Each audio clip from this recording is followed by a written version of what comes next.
to those who were with us last week for our kickoff session.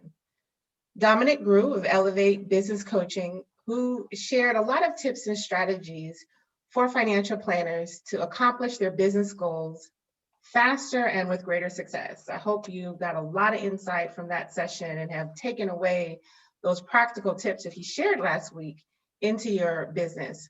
So for those of us joining for the very first time, I am your host, Camille Roberson, founder of Atlas Park Consulting.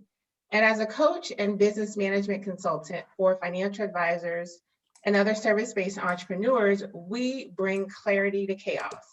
At the end of the day, our solutions help our clients clarify business vision, move ideas from concept to profit, organize operations, escape burnout, and save time.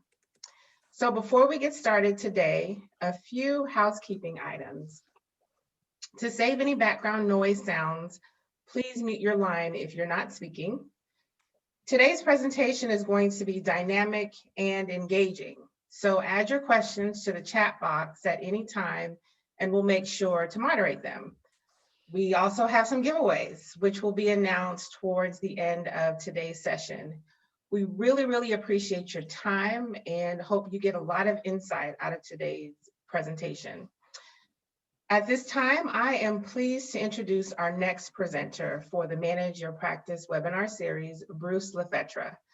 Bruce is a business development catalyst, professionals seeking more revenue, profits, referrals, and better clients hire Bruce to learn how to attract more of their best clients. Isn't that something? I know that's something I'd love to learn more about. And what Bruce does is he reverse engineers a firm's best client relationships. He's the managing partner at Eastwood Strategy Advisors, but his clients call him the client whisperer. Now, Bruce, I have to ask you, how were you coined the client whisperer? And why is it so important for us to attract the right types of clients? Sure thing. So actually the client whisper came from, I'm going to share my screen, start that so I don't forget to do that as we start to talk and people say, what are you talking about? Actually I had a client of mine some years ago who insisted on calling me the client whisperer, and I resisted it for a long time, thinking it was kind of corny or whatnot, and he just kept badgering me. And so I rolled it out to some other people, and they that understood my work, and they said, that is perfect. And so I have adopted it, and it really does kind of describe my approach, which is really get inside people's heads and help you think like your clients. It's really important to attract the right types of clients, because it can get stressful when everything and everyone depends on you. Not just that there's enough clients, but clients who generate the right kind of work. The only thing worse than not having enough work is having too much of the wrong kind of work that feels like work. I'm just trying to get my there we go. Slide wasn't changing. So really the goal of client development, and Steve will talk more in this from a sales side next week, but is to generate a predictable and repeatable process for generating great clients. The tactics may change over time with technology and flows in the market, but the goal and strategy for generating great clients really is pretty evergreen at the basic.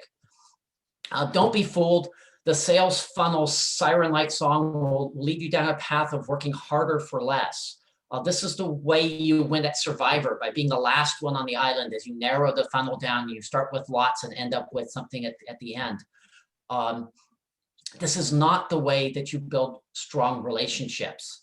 Strong relationships are a lot more like dating than they are like Survivor. And we want to talk about that as we go along. So what are some of the challenges that people have as financial advisors in attracting great clients? Any thoughts from that standpoint? Anyone have challenges in those regards? Well, one I hear regularly is that there are a lot of financial advisors, and it's hard to be unique or to be different. So let's talk about that one. So I want to tell the tale of two financial advisors I knew that on paper look very much alike. And I was talking to one of them, actually. I never met the second one, but talking to the first one, and I was asking about what makes for a great client. And what he really likes is organized clients, clients that bring him the right documents, that listen to his advice, that come prepared, that actually execute things that need to happen. And we got talking a little bit more, and he was talking about a partner. He worked at a mid-sized firm, so there were a number of them at the firm. And he talked about a partner of his down the hallway, actually was like 3 doors down. And she loves clients who are disorganized, that are a mess, and she's able to help channel them, bring them from chaos into more organization. And that's what she really thrives on. And I dug a little bit deeper, and I said, the two of you on paper look almost identical. You have very similar backgrounds. You talk about the same sorts of clients, and yet there is no client in the world that would be great for both of you. And that got him really thinking that, hey, just because you look at the same on paper doesn't mean that you actually have clients that look the same.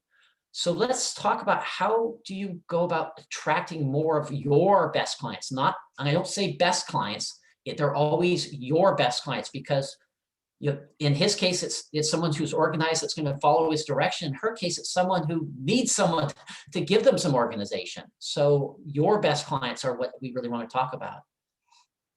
Your best clients are the ones that are more profitable. They turn over less, they appreciate you more, they're easier to close, they generate more referrals, and they're just frankly more enjoyable to work with. You need to be really specific, though, about who they are, as I just used in the example. Don't be too quick to assign demographic labels. Marketers call these, personas. Personas can be really useful, but they can also add complexity and lead you astray. Your best clients are just simply the ones you would clone if you could. And that may change over the course of your career, and that's fine, but you should always be dialed in on the ones that you would clone if you could.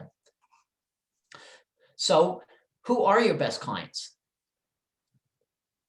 Well, in order to get to there, you really need the key, to building a predictable, repeatable process for generating great clients, is knowing why your clients choose you. And so that's the key question. When you really think about this, it's actually a bit harder than you think to answer that question, because you don't really know in a lot of cases. So you end up trying to answer why clients ought to choose you. And then that quickly evolves into why you would choose you. And frankly, that's not very helpful as an answer, because you're not your client. In fact, clients have lots of choices. You're not even unique. I mean, as we said, in financial advisors, there's a lot of financial advisors, and yet your clients will go nowhere else.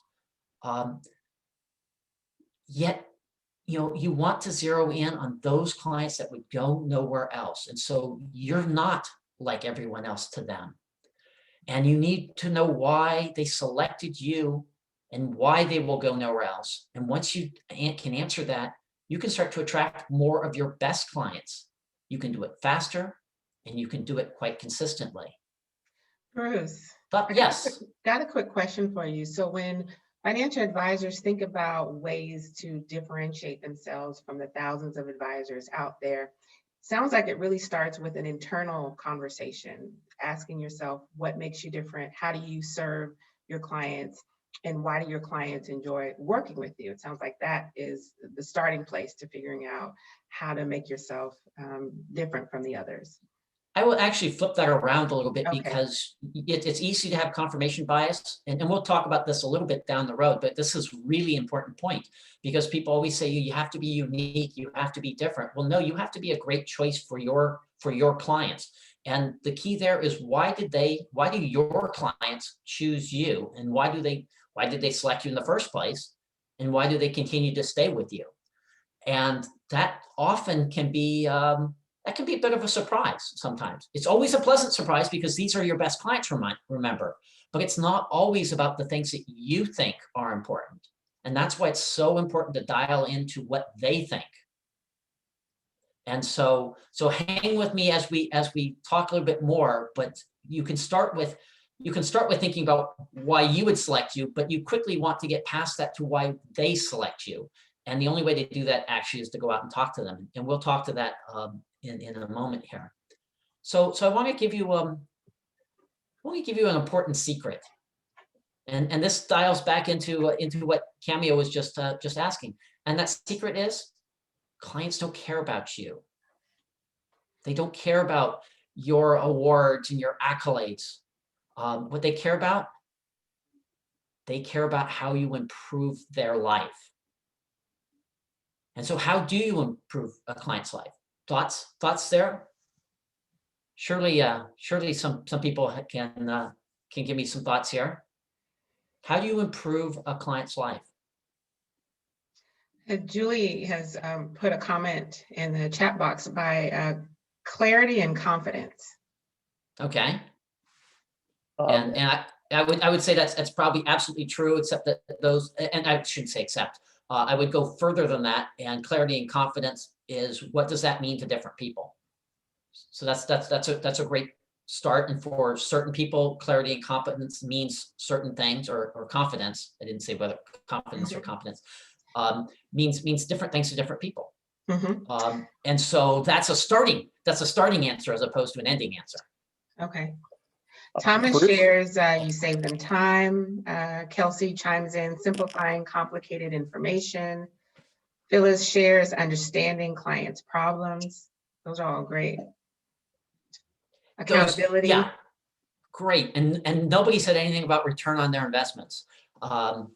Because even each of those things, saving time, that is absolutely true. I'm sure you save people time, you give them confidence, you give them ability to sleep at night, those sorts of things. But what do they do? That's an intermediate. That's what you do. What do they do with that? That becomes the real way of you improving their life. There's things that you do, and then there's things that they can do because of what you do. And the real gold is understanding what they can do because of what you do.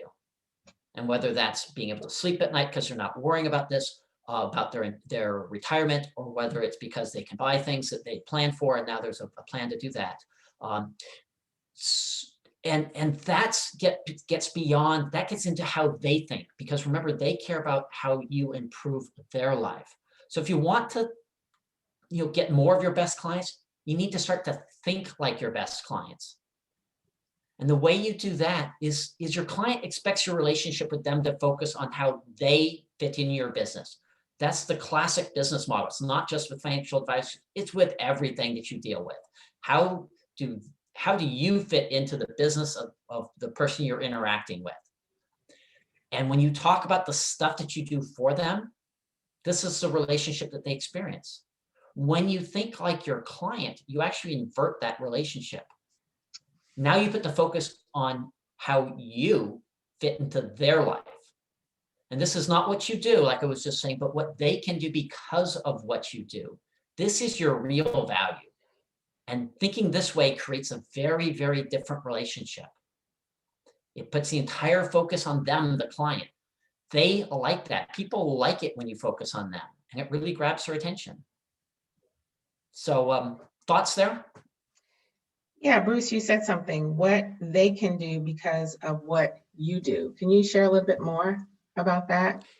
Yeah, so I just was taking that from the comment about saving time, giving people confidence. Didn't hear it from this group, but help them sleep at night or whatever, not worrying about their retirement.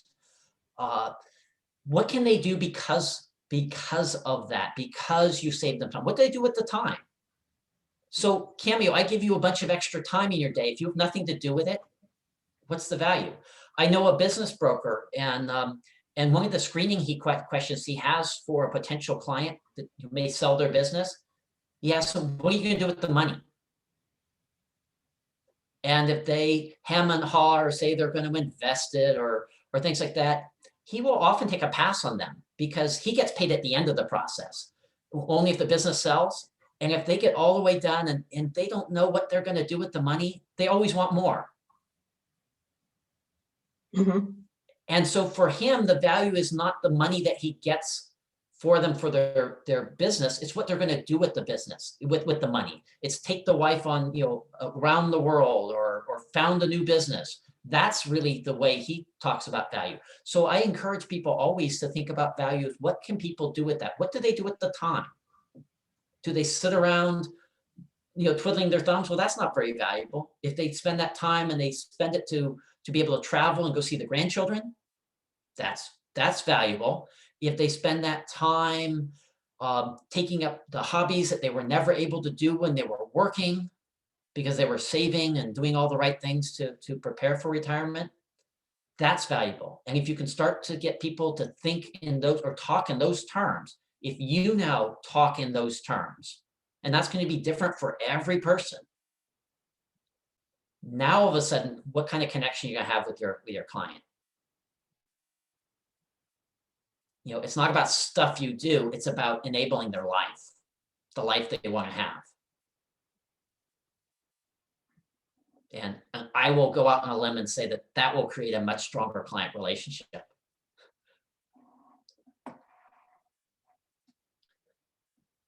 So I'm going to go back and you're watching the chat for me? Yes, we are. Okay, great. Okay, so this is all great, and all the stuff I'm saying, makes sense on a certain level. But you ask, well, okay, it makes sense, and people say this, but is it really true? And I want to say, yes, it's really true. And I want to go deeper into what thinking like your clients really means. So to do that, it's really helpful to understand some basic neuroscience. We're not going to go really deep. We're not going to get geeky here, but it is helpful to understand there's some science behind this. I'm not just making this stuff up. Thinking like your clients is counterintuitive because we are wired to think about ourselves. It's part of our survival instinct. We are really hardwired to have our perspective. It's very, very hard to get out and have someone else's perspective. So it requires a bit of a different mindset. But I want to tell you that it's not as hard as you think. You have to think about it, but it's not that hard once you start to think. So you've heard the old adage that nobody cares about what you have to say until they feel you care about them. Most of us have heard some variation of that. Well, what I want to say is that that's absolutely true. It's more than an old adage. It's actually been clinically proven at this point. Research that has been done has shown that the earlier you make the emotional connection, the better. Because once the buyer, or in this case, the client, has decided that they like a particular option, I can't stumble over myself, and that option is you, their thinking falls in line with their emotions. And this means that the whole buying process doesn't quite happen the way you think. This is where the sales funnel is a little bit different. Is this what it actually looks like? The buying process looks nothing like the sales funnel. It looks more like dating. And think about it from this end. So you start with an emotional connection, and the fastest and most effective way is to demonstrate alignment with the buyer's goals, with your client's goals. What are their goals? Not what are you going to do for them, but what are their goals? And this is not merely saying that you understand their goals, but that you share those goals. Your goal is to help them achieve that goal. That creates an emotional connection. That's really very strong, much stronger than credentials and other things that you might talk about. This leads to what's called a pre-decision. And at the pre-decision, the buyer makes a largely emotional decision that they want to work with you. Oh, I really like Cameo, or I really like, Dominic. I want to work with him. That leads into the next phase, which is called post hoc rationalization. So kind of a big fancy word, but it means that the buyer now cherry picks facts to create that logical case supporting their pre-decision. Because we're never going to make a big decision. We're not going to hire an advisor without making a logical decision about it. We're not crazy emotional animals. We're logical people. So we have to have a logical basis for making the decision. It's just that the logical basis usually comes a little bit later in the process than what we normally think. And if all this adds up, that I can now create a logical case supporting my pre-decision, I'm ready to say yes. If I can't come up with a logical case, well, then I'm back to starting the process over again. But at that point, I can say yes. And if they find the sufficient information to be able to support their pre-decision, they say yes, and they can do that remarkably fast. They can do a very thorough process that actually moves very quickly down the path. Now you're going to say that, yeah. Question, we got to stay on that slide for just a few minutes here. You talk about making the emotional connection. How do you do that? What does that actually look like? It's not woo-woo kind of, what you might think. It's merely showing the client, the prospect, that you are aligned, your goals are aligned with theirs. And it's hard to be in alignment if you don't know what their goals are. And if you can go beyond just, oh, I understand your goals, Cameo, to say, well, yeah, my goals, what we're going to do by working together is that whatever your retirement goals are, it's going to vary by people, but my goal is to make that happen for you. Not that I'm going to sell you a bunch of product or get you a bunch of investments that will make that happen. My goal is to make that retirement happen for you. Now we are in perfect alignment. Now I don't necessarily have credibility yet. I need to, that's part of the logical process. That I have to show that I can actually do that. But now you say, oh, wow, that Bruce guy, he's dialed in, he gets me.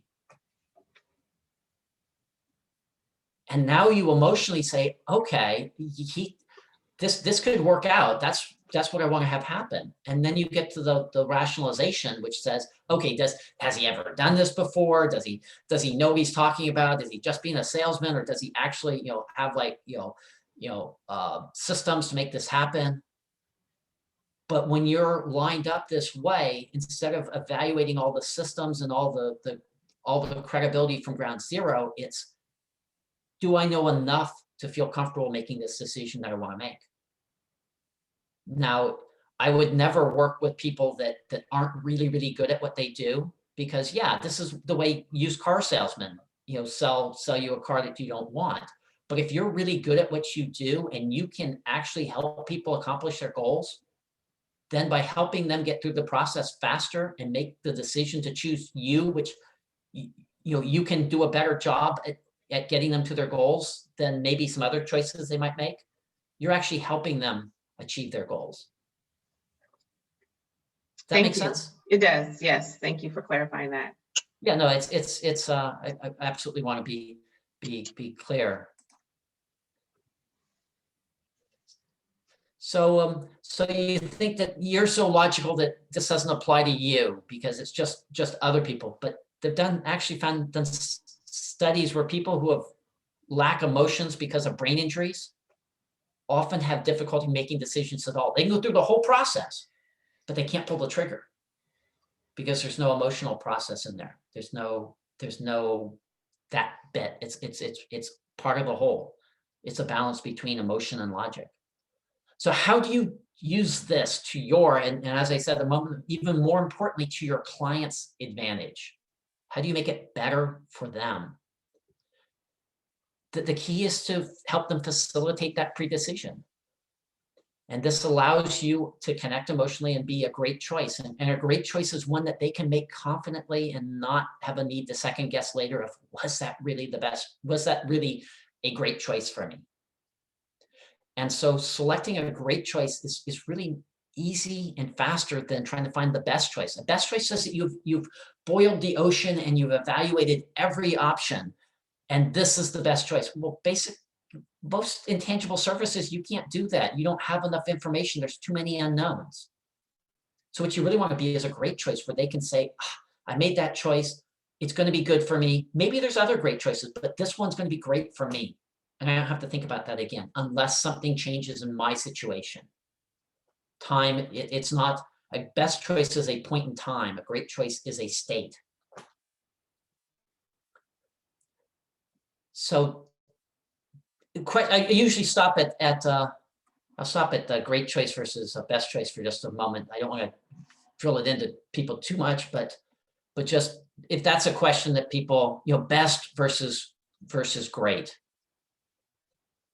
And that's it's not essential for what we're talking about here, but it's really helpful to think that, well, how do you do a great job for a client? And if you can answer that question, that you're going to do a great job, then you're a great choice for them. And if you can help them get to that point faster, then you're actually helping them achieve their goals sooner and better.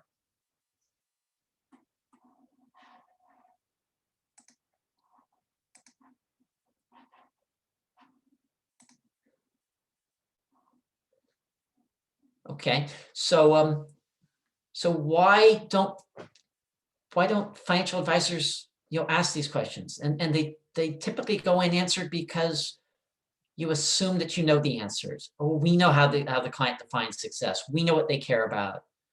We know the impact on their life. And that's just, there's so much variation. It goes back to those two financial advisors that the story at the very beginning. It's very different between people. So you need to know how they define success, not how you would define success for them or how most people would define success.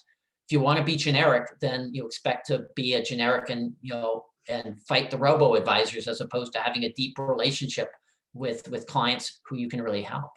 And the thing is that unfortunately, a lot of clients can't really answer these questions directly because they don't think about it this way. They will likely just mirror back what they hear from you because that's the answer that they expect to hear. So you can guess, or you can, as Camille hinted at the beginning, you can reverse engineer the answers from your best clients. These are the ones that you would clone if you could. I do this with interviews. There's other ways to do this, but that's what really works for me, is to go take your best clients and figure out why did they choose you? And why do they choose to stay with you? And it's far more than just listening. It's the ability to ask the right questions to get insightful answers that reveal how your clients think about you and your services. So if you can do that, now you're dialed into your best clients, why they choose you, that question that's hard to ask at the beginning. And now you have answers that you work on. And what comes out of these interviews are practical and actionable insights. This is what the people that are most important to your business, what they think about the things that are most important to your relationship. So it's not about ideal customers that maybe are hypothetical. These are about your best clients. They're real people. They're not just a demographic. They are actual people you put names on. So before we talk a little bit more about how to use these insights, I want to pop the hood just for a minute and ask, why does this reverse engineering actually work so well? And there's really four reasons. One is it's really, really effective because you're focusing on what you already do and doing it better. It's less risky because you're not rolling the dice with some new technology, some new branding, some expansion, some different way of working. You're working with what you've already done, and it dials in and it fits into everything else that you do, It's supported by research. It's not just made up. It's not, a rule of thumb. In fact, it matches up with rules of thumb that have worked for a long time, but now it's supported by, it's not just someone has the knack for it. There's actual science behind it. And perhaps best of all, it's self-reinforcing, because although it's a little counterintuitive at first, the immediate feedback that you get causes you to realize this is really working. The more you do it, the easier it gets. And at some point, it becomes pretty much part of your DNA. You can't even imagine doing it any other way. Okay. So we've learned a lot, but success requires a plan. And marketing is essential to any good business. It helps you reach and connect with your target audience, and ultimately is how you will grow your business in the long run. But don't market your business by letting tactics lead. You'd never pick investments without having an investment strategy, right? A website is not a strategy. Social media is not a strategy. Networking is not a strategy. Those are tactics. Without a clear strategy, you're doomed to committing what I call random acts of marketing, or one of my clients calls this throwing money at the wall.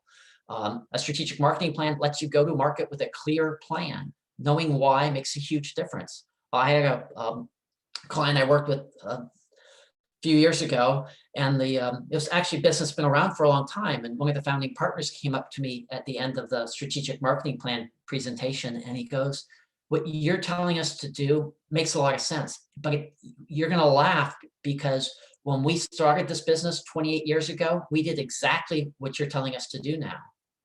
And I said, "Ken, why did you stop?" And he goes, "We didn't know why we did it. And so we lost track of how important it was, and we got distracted by all the shiny objects people told us we had to do." And so was for him, it was coming full circle back to intuitively, they'd done some things right. And then they'd gotten distracted by what other people told them they had to do. But they had built that core with their best clients. And so going back to that, articulated what made them so special to their clients.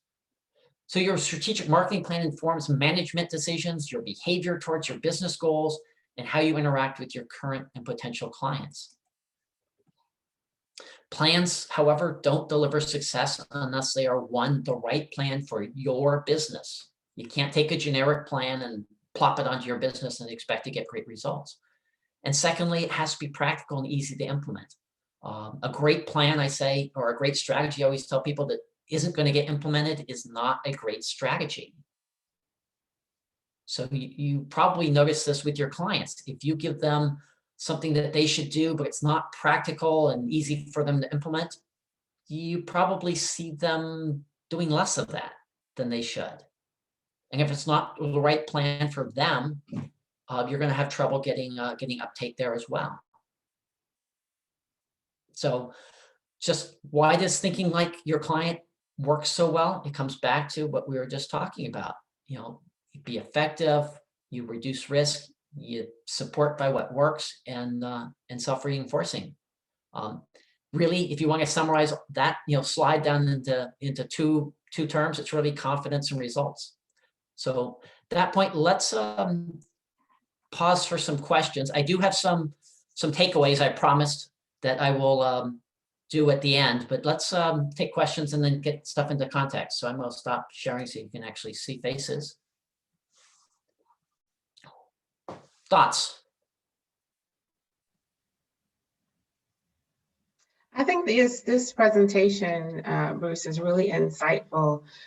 What are some kind of baseline things the attendees on the call today can do to start thinking about reverse engineering their own process? Like, what are the first one or two things that Well, you I need actually to look have at? three takeaways that we can do at the end that you can go back to your office and you can start getting value right now that are all built on this. We're going to make sure that the concepts are clear, and other questions. And okay, Bruce, before you do that, we got a question from Julie in the chat box. If website, social media, networking isn't a plan, what is so they're it? part of a plan. They're tactics. So if someone says, I have a website strategy, or I have a networking strategy, or I have a digital marketing strategy, those are tactics. You should have an overriding marketing or business development. I would say even bigger than that. Steve will say, it should encompass, the full range of how you develop clients. You should have a strategy for doing that. So you're getting the right clients,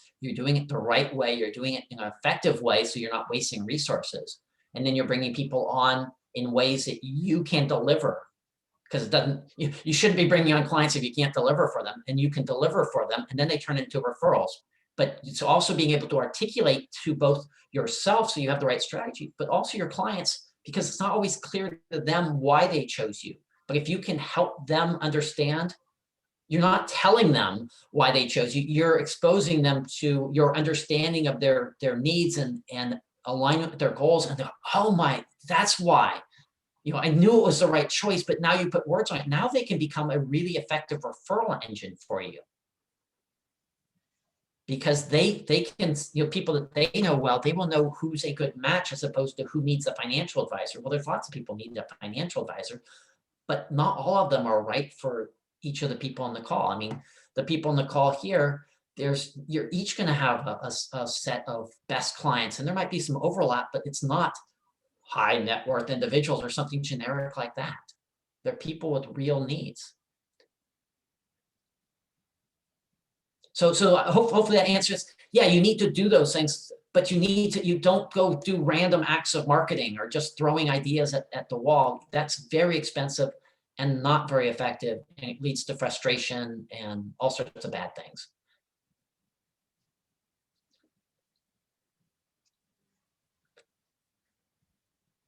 Any others, or should we go to Steve? Did you share? Oh, let's see. Diane has a question. Let me pull this up.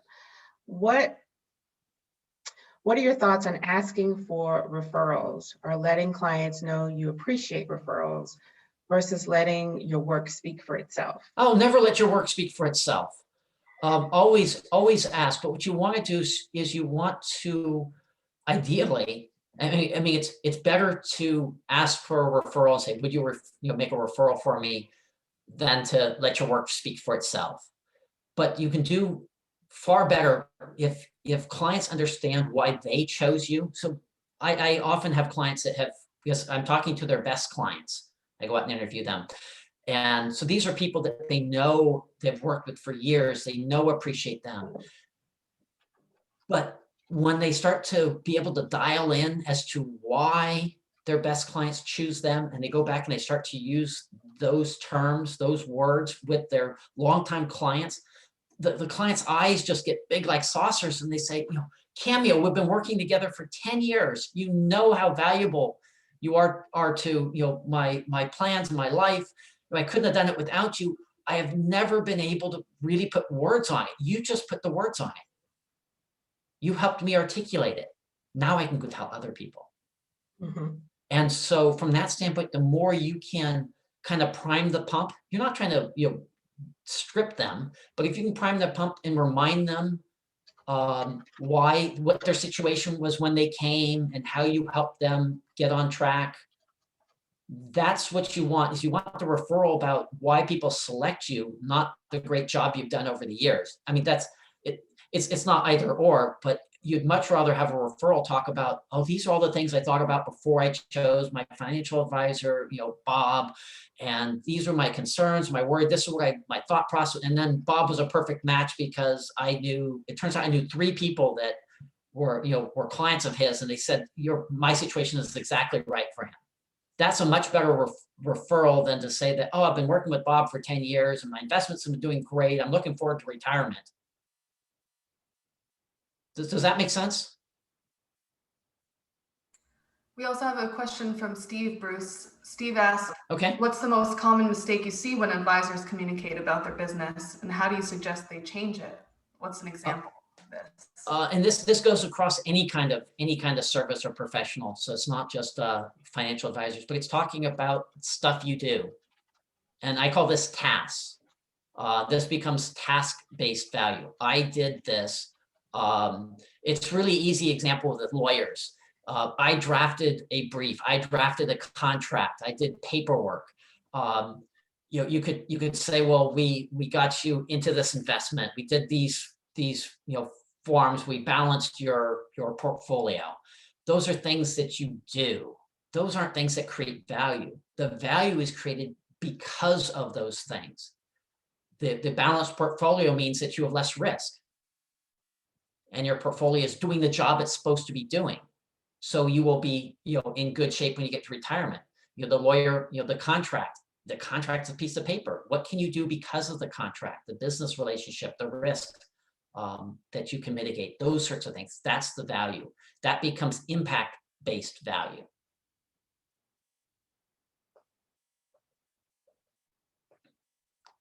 Well, let me hand it over to Steve for a minute to give you a. Bruce, before you do so, did we get our 3 tips or 3 takeaways? No, we get that after Steve. We okay. got to make people wait to the end. Gotcha. And then there's full context. It's not that I'm teasing people, but I have context. So let me do this, and then Steve can talk for a minute, and I will be back after. Oops. In a moment with some takeaways. Oops, there we go. Great. Thank you, Bruce, and thank you, Cameo, for the opportunity to be here today. I'm Steve Johnson, and I work with teams and individuals to help them grow sales by making their products and services more urgent and valuable to their customers, and also to help them improve their close rates. And so next week, we're going to talk about building the right foundation. We're going to talk about lead gen, sales, customer success. There's going to be a quick overview of a lot of material, but the key thing that you'll walk away with next week is we'll build on what Bruce has talked about this week. You'll have a 3-part framework that you can apply to your lead gen and sales activities. And then I'll also have 2 tools that you can use specifically, one to help you generate leads, and the other as a 1-page worksheet and planner so that you can identify where your clients are at and what you need to do next in your own sales process. So look forward to that next week, and can't wait. Thanks. Can't wait. No, and I can give my endorsement to Steve. Steve's a great guy in understanding this stuff in real depth and clarity. So I promised 3 highly actionable takeaways. So the first one is make your client development more effective by understanding the pre-decision and post-rationalization process. This helps prospects to make decisions faster and more confidently. So if you understand how that's the neuroscience, understand that you need to connect with them. And then when they want to work with you, they will rationalize it. That's the credibility stage, is the logic. And so make sure that you can help them build that credibility, but it's a lot less if it's credibility to make a decision they already want to make than if you're trying to start from ground zero. The second one is you can connect deeper and faster with prospects by stop talking about you so that you can have conversations that the prospects want to have. Really, establishing trust doesn't have to take a lot of time if you focus on what they care about, which is them and their lives. They don't care about you. They care only about how you can help improve them. Maybe later, after they get to know you, they will like you as a person too, but ultimately as a business relationship, the relationship is about how you improve their life. And the third is a little more philosophical, and this is a question you can ask to help you think like your clients. And simply, it's a question that is, how does doing insert whatever activity improve your client's life? So it doesn't have to be a marketing activity. It can be anything. And really, it should be anything that you do in your business. It can be you move to new offices.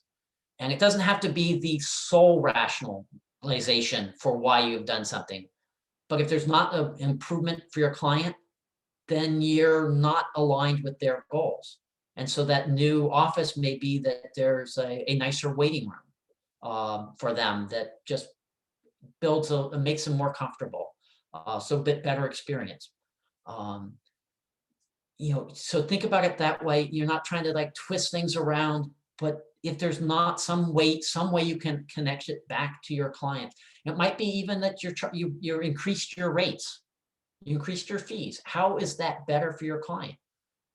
Well, it might be because you can hire for additional people in your office. You can hire better talent, that you're allowed to do that, or you have more resources to go after and focus on your particular clients as opposed to a broader swath. There's lots of reasons, so think about it that way. It's like I said, it's a little more philosophical, but that's a really, really powerful question that you can ask in framing how you think about your clients and how you connect with them. From that, talking about your clients, I always like to say, doesn't help. Even caring about your clients doesn't do that much. You must learn to think like your clients. You do that, life will be good, you will thrive, your clients will thrive, and we'll all live happily ever after. So thank you very much. I will certainly stick around for a few minutes for anyone that wants to continue the conversation.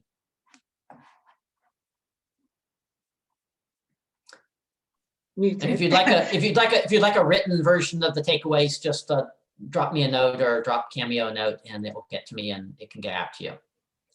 Fantastic. Thanks so much, Bruce. We appreciate you sharing your expertise today. I asked a question in the chat, what were some of the takeaways from today? Dominic has shared it's all about the benefits, the client wants. Steve shares emotion comes first in decisions before logic. I think that's a great point. Ariel shares you're not your ideal client. You can't think about what you need. Listen, you can't think about what you need. You have to think about what they need. When Unless you start writing the check. And value proposition. Julie mentions asking what they can do because what I do. And then Diane chimes in, emotion before logic. So I hope Julie, that's really key. Julie's question about what can they do because of what I do. That's a very, very key question. Mm-hmm.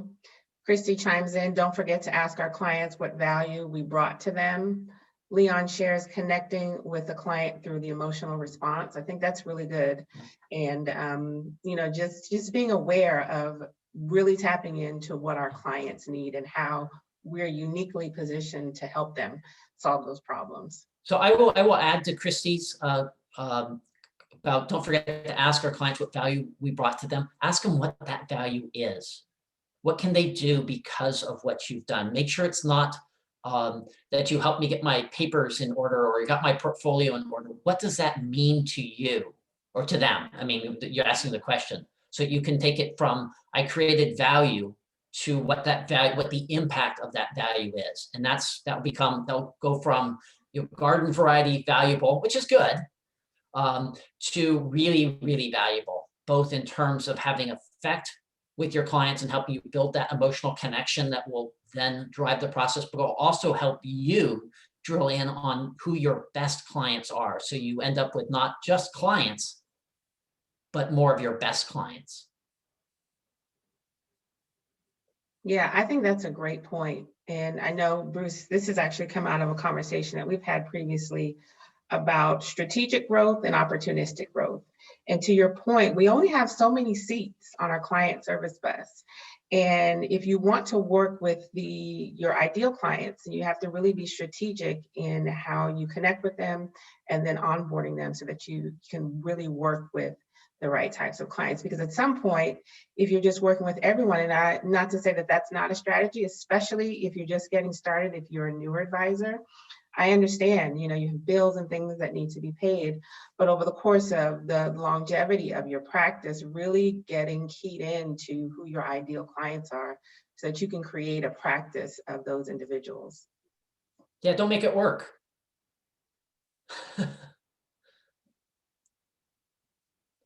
So wonderful. Are there any other questions? Well, if not, we are going to go with our giveaways today. So I'm going to share my screen here. Let me know when you can see it. So we had the privilege of having Nudge. Nudge is a tool that goes beyond the planning and makes sure that advisors are doing all the things that need to get done and helping their clients need to get in. And so our Nudge winner today is Kevin Walker. So Kevin, I'll be sending you this gift certificate, and then our 30-minute consultation with Bruce is going to Phyllis. So Phyllis, I'll be sending you an email shortly with that information. I hope everyone has really gotten a lot of value today. And if you notice, this is our second session. We have an additional 4, but we're really trying to set you up well within your business from a business planning perspective, sales and marketing. We'll be talking more with Steve next week about how do you implement a strong sales and marketing plan, kind of all throughout the duration of your practice. And so we encourage you to come back next week, tell a friend, tell a colleague who is really looking to do some things differently within their practice, within their firm, and we'll just keep this going. And as Bruce mentioned, you really want to have a good strategy. So instead of just putting things out there, figure out what the right next steps are going to be and get that strategy in place. Any other questions or comments today? Let's see, Julie has a comment. Oh, she's asking, should be interested to know how to effectively implement the information we glean from asking our clients, Bruce? Well, that really informs how you, a lot of times what you find out is that you don't think are important, but your clients find a lot of value in, that they don't find a lot of value in, that you think are really important. And being able to match that in. So now you're really dialed into being able to, one, service your clients, but also find them. I have a client of mine that used to take a couple hours to, he's not a financial advisor, but does really complex sorts of stuff. And it used to take him a couple of hours, 2 one-hour conversations to find out if he even wanted to work with the client, whether they were going to be right. And he brags now, he goes 15 minutes. He can do it in 15 minutes. He knows that they're going to be a great client. And it's because he now zeroes in, he knows what he's looking for. And he actually, some of the words that he'd heard for years, when I reported back after doing interviews, he says, you know, those words, what you're telling us, I've heard that before, but I didn't know what it meant. I thought it meant something else. I thought it meant what I wanted it to mean. Now that I know what it means, he calls it, and in his firm, they call them the magic words. Because when they hear those magic words, that means that that's going to be a great client, that they and the client are thinking in really good alignment. They're thinking about the same things and value the same things. So when they hear that, so his conversations now are not looking to be exhaustive. Are there magic words? Does he hear the magic words? And if so, they're going to be a great client. And the client, the thing is that the client realizes that with the response that they get back when magic words are elicited, that the client realizes this is going to be a great relationship too from their side. It's no longer selling. It's a love fest at that point, but it's a very productive one. And those are the best relationships. Those are the ones that we love having, that, that's why I say it's not work. You get up because you're doing valuable service that you're compensated for, but you're doing it in a way for people that really appreciate it and that you enjoy doing it, you enjoy working with.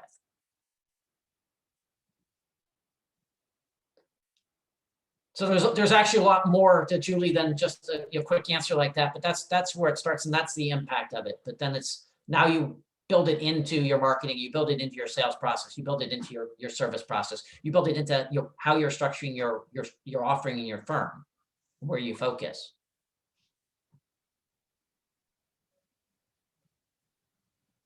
Great point, Stephen. Great question, Julie. Yeah. Any other comments? And you stop doing all the other things that, and as Julie says, you stop doing all the other things. That's where you spend your time doing a lot of things that seem valuable, but aren't necessarily valuable to your client, or what I call checkoff items. If you don't do them, it's really bad. But if you do them twice as good, you don't get more clients. Mm-hmm. Yeah, one of the big takeaways I've taken today is figure out what you need to do. Figure out what works, get the strategy down, and then repeat it over and over and over again. And if it's something you need to even document, in your sales process, and then that's what you do. But you really got to take the time up front to figure out what that best strategy is and then implement it. And sometimes some help, helps, whether it's a virtual COO or whether it's from the sales side or communication side, as we'll learn, going down, or personal productivity, or it's on the, the marketing business development side. There are lots of people that can help you. Mm-hmm. But we can't help just random things. We're working towards a plan. And the more the plan is and the clearer the goals are, the more people can help you. Great advice, Bruce. Great advice. Well, if there is nothing else for today, I think we have our takeaways. We know what we need to do. So I hope to see everyone back next Wednesday. Steve Johnson will be up to bat, sharing more strategies and tips on the sales and marketing piece, which is huge, right? Top of mind for everyone. So I'm really looking forward to that, Steve. And Bruce, thank you for sharing your expertise with the group today. And everyone, we will see you back next week. Thank you again for joining. Bye-bye. Thanks a lot, Bruce. That was great. Awesome. Thank you.